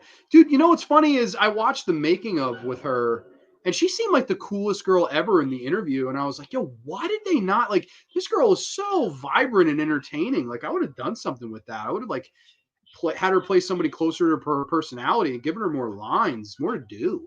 I think that's the one problem with that movie. It's just very fucking rushed. It's not bad. It's just a little rushed, man. Sometimes you need a little padding, man. And that would have been so good. Old movies were touchy about good heat blasts and slashers, unfortunately. That's why Savini's the GOAT. Oh my god, dude. Maniac, the scene where he blows off his own head, coincidentally, Tom Savini, and Dawn of the Dead blowing off the head. And oh my god, man. Tom Savini is the absolute master of horror. Oh, Michael's coming up the stairs and Brady's taking a stand. Get up there, Rachel. Brady, why are you yelling at them to go when you don't even have the goddamn thing locked?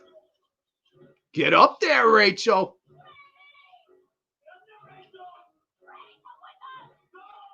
Again, awesome shot of Brady standing behind the window as Michael can. Oh my god, this is badass. He does get the punch to shape. Oh, missed the shot. Rachel's like, shit.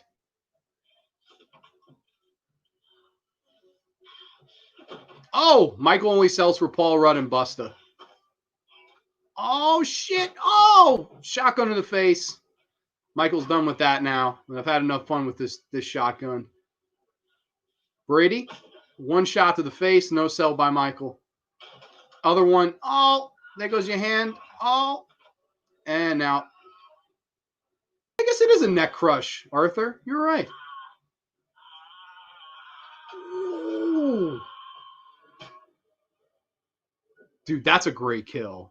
You feel that one, man. That little bone crack. Really good. She's dope. Really killed in Prison Break. She's badass. Yeah, she seemed really cool to me. I don't understand. Like, once I watched that interview, I was like, wow, imagine what you could have done with that character. But I don't know. Corey Trent, we need a top 10 horror movie headshots. Dude, I would love to see them do that, man. There's a ton of really fun ones you could pick, too. My number one would have to be the one for Maniac, though. That's amazing.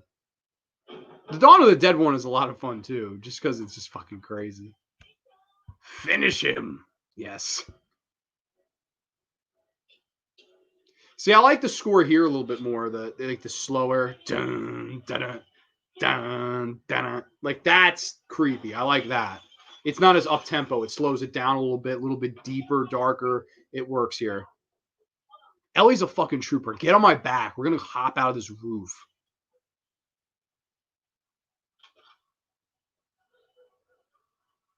Bro. This is really good filmmaking here on the top of this roof. I don't know why it never loses its effect. Like, I think it's a really epic kind of battle up here.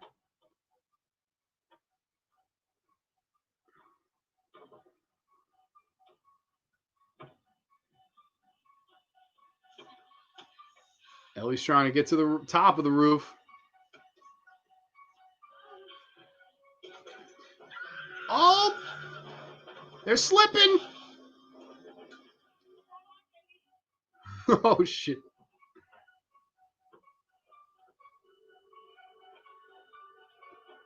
Oh, man, dude. This gets me every time.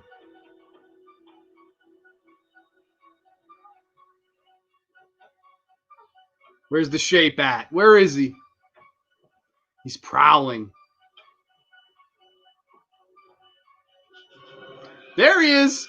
He just went out the other side. There's Georgie P. Wilbur. Perfect balance on the sideways roof. Gotta love him.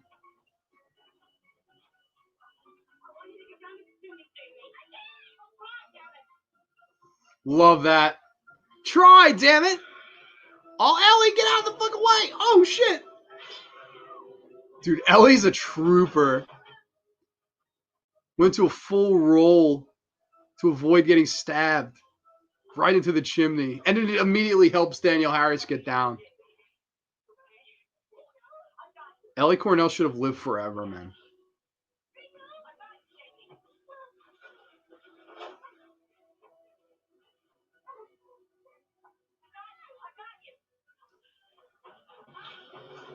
Oh, I got you. I got you. Oh.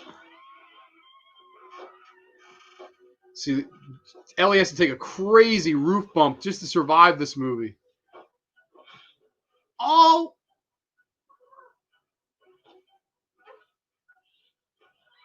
Oh, there goes Ellie. Oof. Michael's like, all right, fuck it. Gravity did the work for me. Roof scenes are always tense, I guess. Yeah, it is. And that one is just shot so well. He goes for her and she rolls out of the way, and then on the gutters and he's slashing the. I love that, man. That's a really, really good, well directed scene. Love that. Yeah, yeah, it is. It's really it adds so much to the likability of Rachel's character. I love how quickly Michael got down. By the way, like he's like 2 seconds later, he's on the ground floor. like this motherfucker teleport. Run, Jamie. Oh, really cool fun fact for this.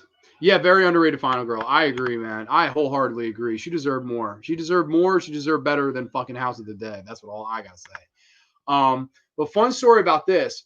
Danielle Harris was actually, they were shooting these scenes at like 3 or 4 o'clock in the morning, and it was in a real neighborhood.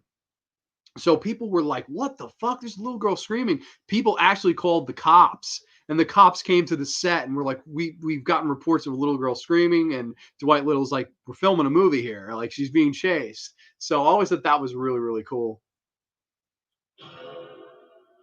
For some reason, best jump scare of the movie right there, too, where Jamie's running and Loomis kind of like grabs her. I remember that always got me as a kid. I was like, oh shit. Like, I don't know why. That jump scare is really good. Where's the schoolhouse, Jamie? Pleasance and Harris, kicking ass, taking names.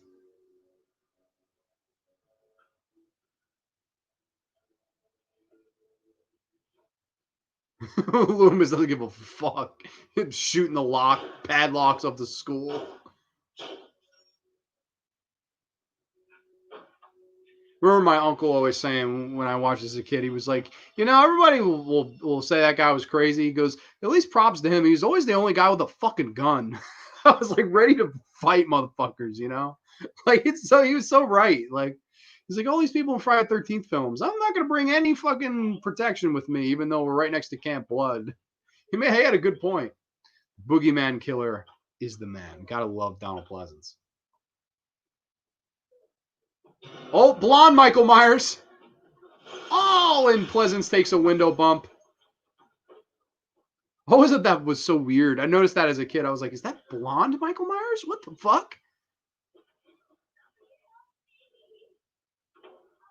Crazy ass bump, though, for Loomis to take. Got thrown out of a fucking school building. The schoolhouse was the two from the 1800s. Yeah, for real. Blondie. Soon found out, had a heart of glass. And my dreams. Dude, I love Blondie. It's funny. We were talking today about Blondie at work, man. Good times. That fucking Deborah Harry's the greatest, especially in Videodrome. Love me some Videodrome with Deborah Harry. Michael goes Super Saiyan. Yeah, for real. I don't understand. There are probably 50 better places for them to go. Yeah, for real. I would have just got in a car and drove away. Loomis with that flyboy limp from Dawn of the Dead. Yeah, flyboy, flyboy, flyboy. Dude, somebody play the gonk.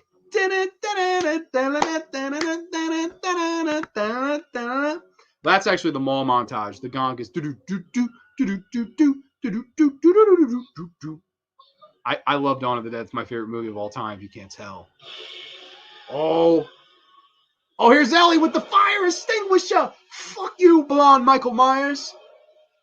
Oh, extinguished, motherfuckers. And now the hillbilly cavalry has arrived.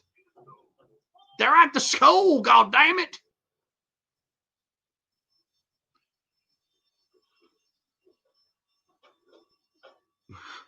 The Hillbillies. I'm very glad that the Hillbillies won everybody over in this chat, by the way. Like, Flyboy is a wonderful character. Long live Dawn of the Dead, 1978. A fucking man, dude. Flyboy is the man. We took it. It's ours. Flyboy, now you started a war. I love that one. Let the fucking troopers have them. That's what they get paid for. I ain't getting paid enough to do this shit. Man, we ain't getting paid at all. Steal. Shoot that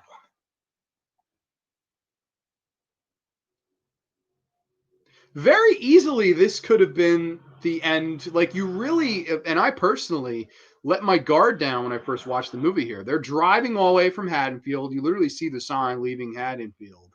They're in the car. All seems fucking well. I was like, all right, that's it. They got him, you know? Little do you expect how this movie ends here with this rampage on this car.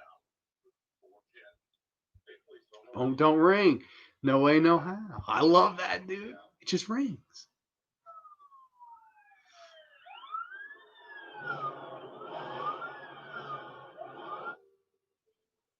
Yeah, like I remember the first time I watched as a kid, I let my guard down. I was like, oh, okay, they got away from Michael. I mean, there's no way he's in the car with them. He wasn't in the car with them. He was below the car, hanging on.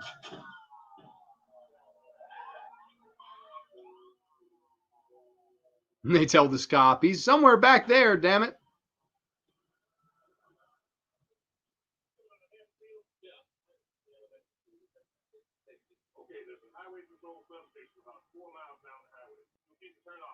I always tried to look underneath the car to see if Michael was really there. Like, there's no goddamn way, but it's still fucking funny. I think this guy, the driver, this lead hillbilly, he had the most brutal death scene in the entire movie. It's just fucking entire throat ripped out. It's coming up here shortly. Oh, hell's about to break loose. Driving to that blue, misty night. Really good cinematography in this one again. Oh, and there he is. Yippee-ki-yay, motherfuckers. Oh, here he is. About to clean house. Hillbillies, look out. Oh, shit. Oh, no, you don't stand a chance. Stab in the back and a nice bump off the car. Oh, Michael got him in the side. Little choke slam action. Oh, they took pretty good bumps. I'll give him a 7 out of 10 on the bump. I love it. Nobody notices. Oh, nobody notices. This guy's like, wait, maybe something just happened. About to go for the neck. Oh, oh, dude, that practical gore. Lucio Fulci saw that and applauded. That's great practicality, man. That's just like the scene in House by the Cemetery when that real estate lady gets poked in the throat. Just great gore. Ellie stiff arms him out the car. We need Jim Ross on the scene. By God, Michael's on top of the car. Oh my God, King, this could be the end of John Cena. He's grabbing at the window. I don't like it a damn bit, King. She has a family. He's donned the crimson mask, by God. Dude, Ellie's a trooper, though. Ellie's like, yo, I've just got thrown off a roof, and I have to drive this car to safety because these 4 hillbillies didn't do shit. Swerving. And again, here I like the score. I think the score here is good. It's up tempo, but it still is a little bit more creepy. Bump, bump, bump, bump, bump, bump, bump, bump, bump. Good stuff. Old Michael's trying to crash through the windshield. Hit them brakes, bitch! Car bump. Oh. And now, my favorite line of this movie. Ellie's just had enough, baby. I'll turn it up. Die! You son of a bitch! Yeah, Ellie hit the motherfucking gas pedal! Boom!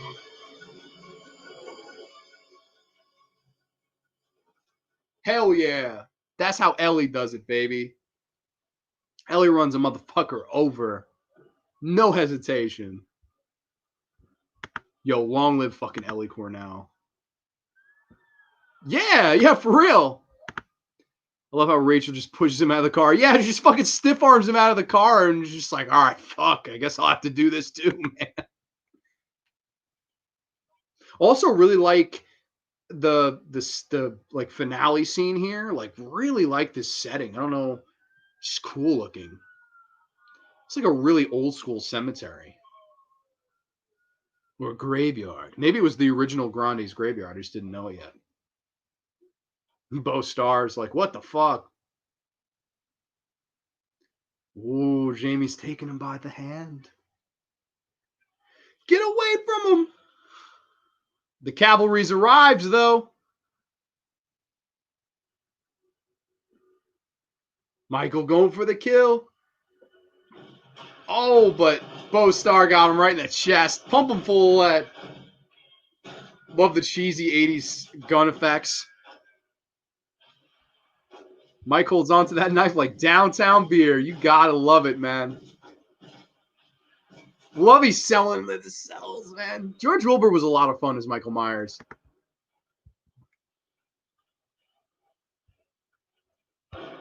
Why is there a dangerous ass mine with no warning signs? Dude, that's a good fucking question. Guess it's just a way for Michael to escape. I think in part 5 you see that they dropped dynamite down there. It always cracks me up. Somebody was like, "Get the fucking dynamite." It was low key Jamie Lee, like offset, like, "Yo, drop the dynamite down there. Let's see them write their way out of this one." Oh, little hermit man picked them up and nursed them back to health for a year. And Donald Pleasance survived the school bump.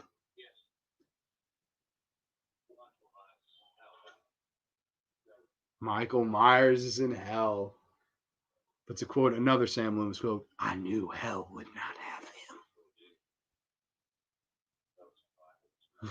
Ellie's just on the couch, like, I just want to go out with Brady tonight, dude. Probably one of the Michael deaths besides 2 and H2O. Yeah. Literally the mine on the side of the road. Yeah, that's true. Now, okay, this is the most interesting thing, I guess, about this movie is the ending because they completely fucking ignore it, really, in Halloween 5. Do y'all think that this would have worked if they went with Jamie Lee or I'm sorry, Jamie Lloyd as the killer for the rest of the series? Or do you think they maybe should have just left it here? Like, imagine they just ended the series here where Jamie stabs the shit out of her stepmother, is at the top of the steps, and maybe the entire time what Michael was trying to do was pass his evil on to somebody else. Like, maybe that was the motive the whole time. Like, everybody always goes, "Oh, it's scary if there is no motive. Oh, he's trying to kill his bloodline." What if the motive was, "Hey, I don't want this curse anymore. I'm trying to pass it on to this bitch." Would have been interesting. And here's the shot of Loomis, appalled. The evil has passed, said Miss Danielle Harris. No!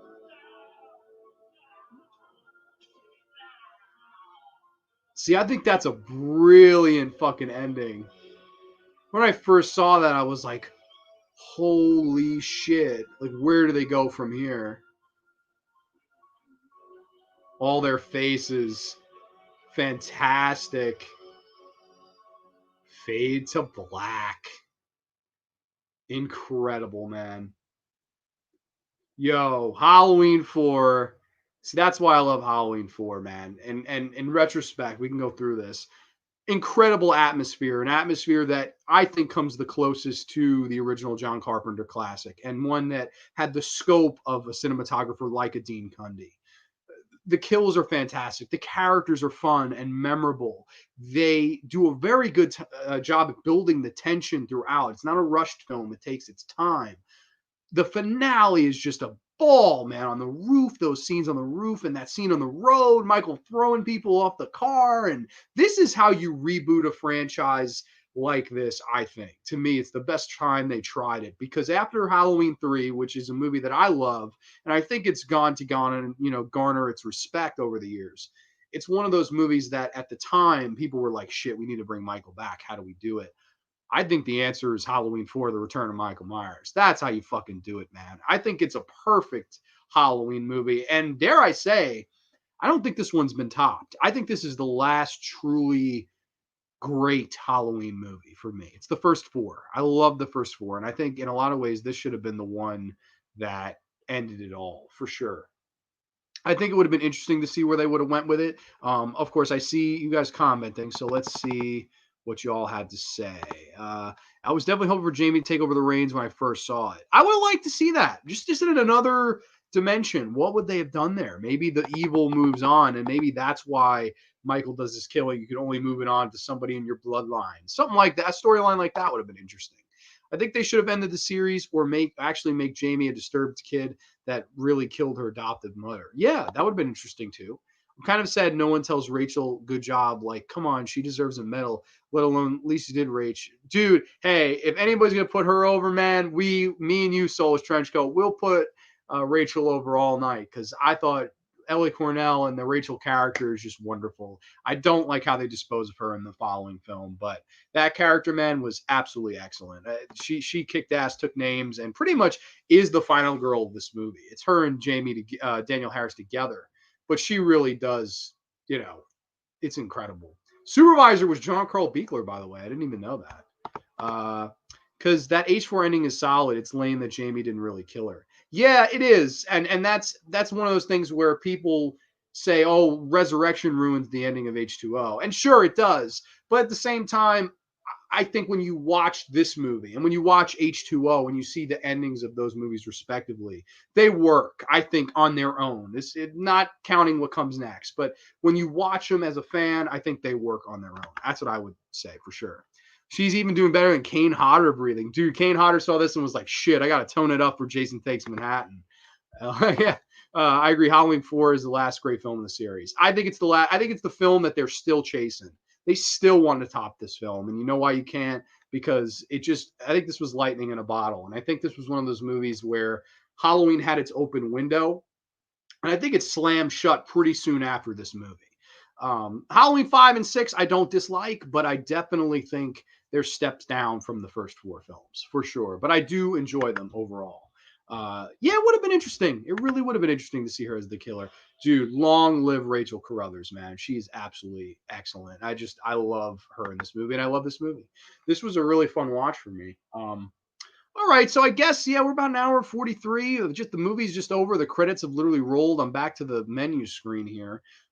If you all wanted to tell me really quick, I guess we could just discuss because I said the two movies I'll be watching on Halloween night at the beginning here with Mother of Tears and Fright Night. I'll be watching these two Halloween night. Are you all watching anything special on Halloween night? Anything good? Anything spooky going on? Anybody want to talk what they're doing, watching, eating on Halloween night? Because we could talk about that briefly before I hit the road, hit the hay for the day. Let's see. Nothing right now, but yeah, man, I'm super excited for Halloween. I think it's going to be a really fun day. I think it's so cool that number one, it's a Saturday. Number two, it's a full moon. Number three, it's daylight savings. So it's going to be 25-hour long Halloween. That's just so fucking cool, man. We get an extra hour of Halloween. We get a full moon. Something's gonna happen. I mean, some werewolf's gonna kill somebody, dude. I'm freaking excited. I just hope it's not my dumb ass. Like, I'm just gonna be hiding in here till dawn, man. I'm just praying that it's not me for sure. You know what I'm watching on Halloween night? Yeah, you're gonna be watching the original Halloween for sure. I'm excited to watch Mother of Tears on Halloween, dude. Me too. I am really ecstatic because I first saw this movie last year around Halloween time, and I was just fucking blown away by it. So I'm really, really excited to revisit this one. I think it's just a fucking masterpiece. So I am going to be watching this one for sure. Glad that I'm not the only one giving props to Mother of Tears on Halloween. I know the guys over at Dead Pit, they did a live thing where they were talking about movies they've watched this month, and I brought this movie up, and they were like, dude, we all love that too. So all the Dead Pit guys put this over big time too. So it's nice to know that we're not alone in that, because I know a lot of people fucking hate Mother of Tears. I will never understand why, but tis what it is, right, good brother Aiden? But yeah, those two are definitely the ones I want to watch. I'm gonna have a couple buddies over. We're gonna be eating and partying until dawn. It's going to be a lot of fun. There's a UFC event on Halloween. I'll be watching The Beyond, Hereditary, The Terrifier, and House of a Thousand Corpses before that. Dude, that's incredible. The Beyond, dude, we haven't talked much Fulci. If AJ's still here, I know AJ loves fucking Fulci. I know AJ's the biggest Fulci fan of all time. I'm a huge Fulci guy too. I watched House by the Cemetery, I think 2 weeks ago, and I watched City of Living Dead this month too. I adore those movies, man. Hereditary, hated it. I hated Hereditary, but I know a lot of people dig it, so that's cool. Terrifier, fun slasher, and House of Thousand Corpses, man. That's one that I believe maybe 2 or 3 years ago I watched that on Halloween night. I was also thinking maybe watching Lords of Salem on Halloween night. I think that's a wonderful fucking movie that nobody ever really mentions. I think it's a really good one to watch on Halloween too. Yeah, Dead Pit's the best, man. I'm glad they put it over because I thought if anybody would shit on it, I thought it would be them, and they loved it. Bring on Lucio, dude. Of course, AJ's watching Lucio Fulci till dawn, baby. But which one? You going? I know Zombie's your favorite, and we're gonna do an episode on Zombie soon. Me and AJ, we're gonna figure it out, and sometime in November for sure. I want to do an episode with AJ on that. I'm gonna do a Quentin Tarantino episode soon. With my good buddy Billy. We might do a two-parter for that because we all want to talk about all his movies. So that'll be very soon, if not the next episode of this.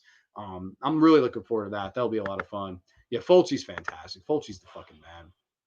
Corey's always got a plan, man. He's a man with a plan.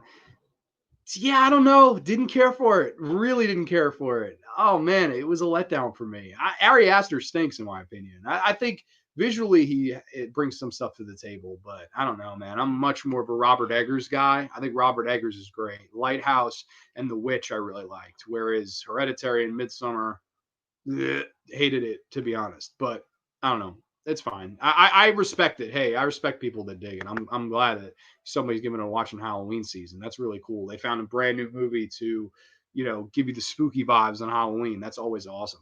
Not sure what I'm gonna watch. My friends are doing a Halloween Hottenary, which is a streamathon on Halloween, which I will be a part of. Very cool. Will that be on your channel? I can give you the plug or promotion if you want for it, man. I will totally check that out. I don't know whose channel that's going to be on, but that's badass. Yeah, Hereditary is okay. Definitely going to be tuned into all these Halloween streams too, for sure, man. Yeah, Arthur too. Long live. Oh wait a minute, I'll skip one. Long live Dario Argento. He's probably my favorite filmmaker. Yeah, he's definitely up there. It's him, George, Craven, Carpenter, and then either Juan or Toby Hooper. I adore all of them. Even I love Don Coscarelli too, man. Don Coscarelli is great. Corey, it's going to be 13 plus hour streams plus Anthro doing after party. Going to be insane. Holy fucking shit. That's crazy, man. Y'all are going to be fucking lit. I thought I was having a crazy ass Halloween, but y'all have one up my ass. It's going to be on several channels. I'm slotted at 6 a.m. November 1st. Yes, it's that long. Holy shit, man. That's crazy. I believe the Hootenanny, it will be on a channel called Munster Deacon, correct? Or at least start there. Okay, so it's going to be on several channels, but it will start on Munster Deacon. So anybody, if y'all have some time to tune into that on Halloween, totally do. I'll be chilling all day, so I'll probably tune into some streams, watch some movies, and just have an absolute blast of a day. So that's really cool. So everybody totally check that out if you can. I may or may not post a little video on Halloween wishing you all a happy Halloween. If I do, great, you'll see it. If not, I could do that right here. So I just want to say thank you to everybody that joined me tonight for the awesome, fun fan commentary for Halloween 4, The Return of Michael Myers. This was a really fun show. And, dude, it was fun talking with all you guys about Redneck Hillbillies, the legendary Ellie Cornell, and, of course, the night that Michael Myers returned to Haddonfield to slash up some motherfuckers like Bucky. I had a really fun time doing this. This was a fun fan commentary. And maybe we'll do one of these next year. Maybe we'll do another Halloween fan commentary. And one of these days I'll do a ranking for sure. But I want to say thank you all for, anybody that joined me during the spooky season. We did 5 fun graveyard shows, Hellraiser commentary, Tales from the Dark Side reviews. I had Corey on for a show. I had the Elm Street Warrior on for a show, Nate on for a show. And then here was yours truly tonight, chilling like a villain, talking all things Halloween, talking all things Michael Myers. So I just want to thank everybody. Everybody have a wonderful weekend, a wonderful, safe, happy Halloween. Wear your silver shamrock mask for the big giveaway at 9. It's almost time, kids. Play your silver shamrock songs and whatnot, and eat a bunch of candy. Get very sick because we got an extra hour to sleep, baby. That is going to be all for the show here tonight, though. Thank you all once again. God bless you all. Again, safe Halloween and a wonderful next 2 days of the last 2 days of spooky season. So I'll catch you all on the flip side. Too sweet. Peace. We will catch you all after Halloween spooky season. Thank you all so much for everything, the support. Very much appreciate it. Be good, guys. Keep it creepy.